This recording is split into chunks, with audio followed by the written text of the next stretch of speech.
Friends, welcome to my KSY info YouTube channel. ಯಾರಾದರೂ ನನ್ನ channel subscribe ಮಾಡದಿಲ್ಲ ನೋಡ್ತಾ ಇದ್ದರೆ ಪ್ಲೀಸ್ ಒಂದು ಸಬ್ಸ್ಕ್ರೈಬ್ ಮಾಡ್ಕೊಳ್ಳಿ. ಇವತ್ತು ನಾನು ಸಿಂಪಲ್ ರೆಸಿಪಿ ಚಿಕನ್ ಪುಳಿ ಮುಂಚಿ ಅಥವಾ ಚಿಕನ್ ಉರುವಲ್ ಅಂತ ಹೇಳ್ತೀವಿ ನೋಡಿ, ಅದನ್ನು ಮಾಡ್ತಾಯಿದ್ದೀನಿ. ಸಿಂಪಲ್ ಆಗಿರುತ್ತೆ, ಬೇಗನೆ ಮಾಡ್ಕೋಬೋದು.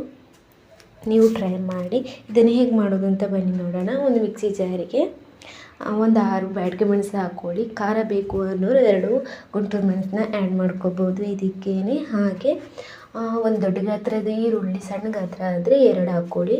ಹಾಗೆ 1 ಸ್ಪೂನ್ ಆಗುವಷ್ಟು ಸೋಂಪು, ಒಂದು 3 ತುಂಡು ಶುಂಠಿ ಹಾಕ್ಕೊಳ್ಳಿ. ಹಾಗೆ ಒಂದು 4-5 ಎಸಳು ಬೆಳ್ಳುಳ್ಳಿ ಹಾಕ್ಕೊಂಡು, ಹಾಗೆ 2 ಟೊಮೆಟೊ, ದೊಡ್ಡದಾದರೆ 1 ಸಾಕು, ಸಣ್ಣದಾದರೆ 2 ಟೊಮೆಟೊ ಹಾಕ್ಕೊಳ್ಳಿ. ಅದನ್ನು ಹಾಕ್ಬಿಟ್ಟು ನೀರೇನು ಬೇಕಾಗಲ್ಲ, ಬೇಕು ಅನಿಸಿದ್ರೆ ನೀರು ಹಾಕ್ಕೊಳ್ಳಿ, ಇಲ್ಲಾಂದರೆ ಹಾಗೇ ಪೇಸ್ಟ್ ಮಾಡ್ಕೊಳ್ಳಿ. ರುಬ್ಬಿಟ್ಕೊಂಡ್ಬಿಡಿ.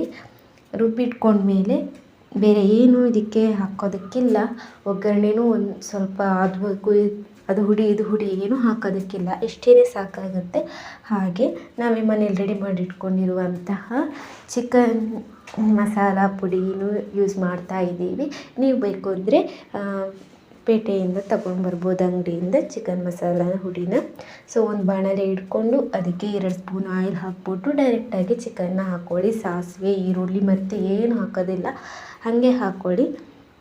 ಹಾಗೆ ಹಾಕ್ಕೊಂಡು ಸ್ವಲ್ಪ ಹೊತ್ತು ಚಿಕನ್ನ ಫ್ರೈ ಮಾಡ್ಕೊಳ್ಳಿ. ಚಿಕನ್ನಲ್ಲಿ ಎಣ್ಣೆ ಬಿಟ್ಕೊಳ್ಳೋಕ್ಕೆ ಶುರುವಾಗುತ್ತೆ. ಹಾಗಾಗಿ ಇದೇನು ಗೊತ್ತಾ, ಮುಂಚೆ ಎಲ್ಲ ಮಸಾಲ ಜಾಸ್ತಿ ಏನು ಇರಲಿಲ್ಲ ಅಲ್ಲ. ಸೊ ಆ ಟೈಮಲ್ಲೆಲ್ಲ ಈ ಥರನೇ ಮಾಡ್ತಾ ಇದ್ದಿದ್ದು ಚಿಕನ್ನ. ಹಾಗಾಗಿ ಟೇಸ್ಟಿನೂ ಇರುತ್ತೆ. ಇದಕ್ಕೆ 1/2 ಟೀ ಸ್ಪೂನ್ ಆಗುವಷ್ಟು ಅರಿಶಿನ ಹಾಕ್ಕೊಳ್ಳಿ. ಹಾಗೆ ರುಚಿಗೆ ಬೇಕಾದಷ್ಟು ಉಪ್ಪನ್ನ ಆ್ಯಡ್ ಮಾಡಿಕೊಂಡು ಮತ್ತೆ ಚೆನ್ನಾಗಿ ಒಂದ್ಸಲ ಫ್ರೈ ಮಾಡ್ಕೊಳ್ಳಿ. ಫ್ರೈ ಮಾಡಿಕೊಂಡು ಹಾಗೆ ಒಂದೆರಡು ನಿಮಿಷ ಹಾಗೆ ಫ್ರೈ ಮಾಡ್ಕೊಳ್ಳಿ. 1/2 ಕಪ್ ಗಟ್ಟಿ ಮೊಸರನ್ನ ಆ್ಯಡ್ ಮಾಡ್ಕೊಳ್ಳಿ. ಇಲ್ಲಿ 1/2 ಕಪ್ ಗಟ್ಟಿ ಮೊಸರು ಹಾಕ್ಕೊಂಡು ಮತ್ತೆ ಚೆನ್ನಾಗಿ ಫ್ರೈ ಮಾಡ್ಕೊಳ್ಳಿ. ಚೆನ್ನಾಗಿ ಫ್ರೈ ಮಾಡಿಕೊಂಡು ಹಾಗೆ ನಾವು ಚಿಕನ್ ಮಸಾಲ ಹುಡಿನ ಹಾಕೋತಾ ಇದ್ದೀವಿ.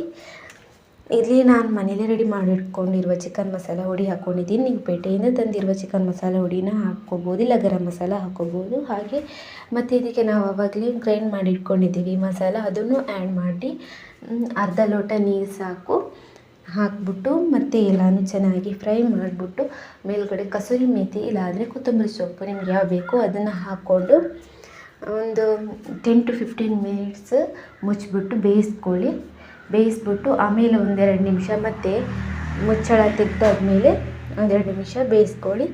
ಇವಾಗ ಚಿಕನ್ ಪುಳಿ ಮುಂಚಿ ಅಥವಾ ಚಿಕನ್ ಉರುವಲ್ ರೆಡಿಯಾಗಿರುತ್ತೆ. ಅನ್ನ, ಮುದ್ದೆ, ಚಪಾತಿ, ಪರೋಟಕ್ಕೆಲ್ಲ ತುಂಬ ಒಳ್ಳೆಯ ಕಾಂಬಿನೇಷನ್.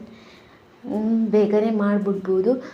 ಈ ಅಡುಗೆ ಗೊತ್ತಿಲ್ಲ ಅನ್ನೋರಿಗೂ ಇದು ತುಂಬಾ ಈಸಿಯಾಗಿರುತ್ತೆ.